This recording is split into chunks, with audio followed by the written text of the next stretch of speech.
To discuss this issue with us further, we're joined by economic and political expert Dr. TALIB WARSI.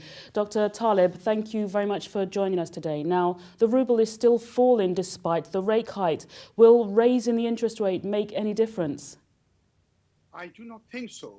You see, it's not just raising interest rates. The Central Bank of Russia has put in more than $80 billion by buying the rubles. In my opinion, it's just shoving good money for bad, and that are not a very good decision.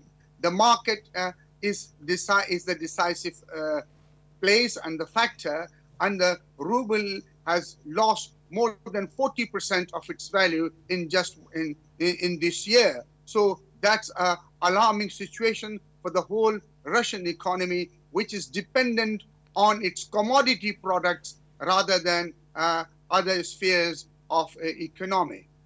Now, as you say, the ruble hit a new all-time low against the dollar. Russia has predicted that inflation could break through 10% early next year. Is this likely to happen?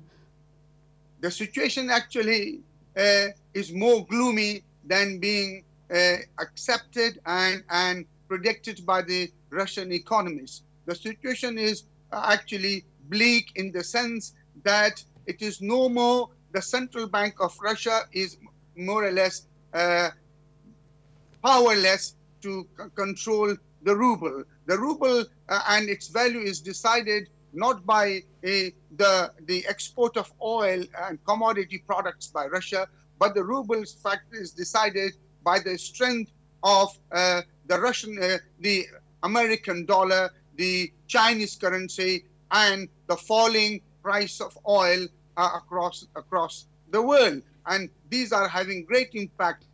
I would say it is having perhaps more impact than the sanction itself. So what do you think the central bank can do? The central bank must learn the lesson from what happened to Russia in past. You see, in the year 2008 and 2009, somewhat of a similar situation was there. The oil had plummeted and lost about 70% of its value. Russia was on the brink of war with Georgia.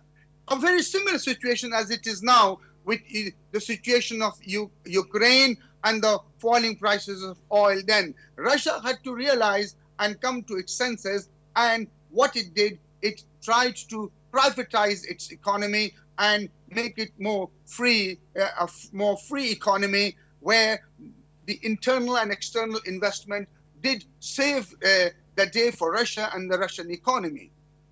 Now, we know that Prime Minister Medvedev made an interesting statement this afternoon in regards to the central bank and the Russian government and their need to observe speculation on the market, saying that this was one of the reasons that the ruble has been affected. What's your opinion on that? It's sweet words which will only be sugar-coated for the public, and it's more of a PR statement rather than a real solid statement. You see, what Putin himself is trying to do, what he has done with the agreement with the Chinese, and today, as you were just saying on the interview, with the Indian economy, because it is the Chinese and the economy of India that is going to be very strong factor for the future of Russian trade.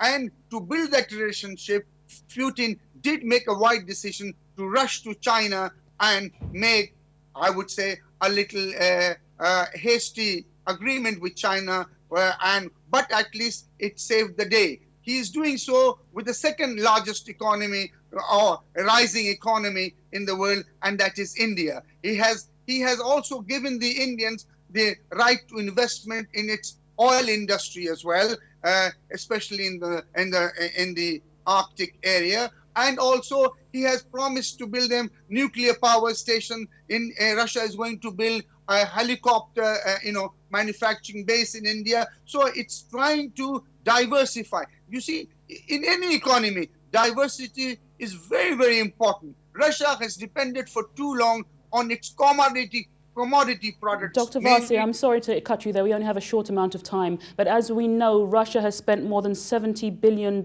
supporting the ruble since the start of the year. How long can it keep this up for? It cannot keep it. It has to let ruble find its value. It is easy for the Prime Minister to say that the ruble is undervalued.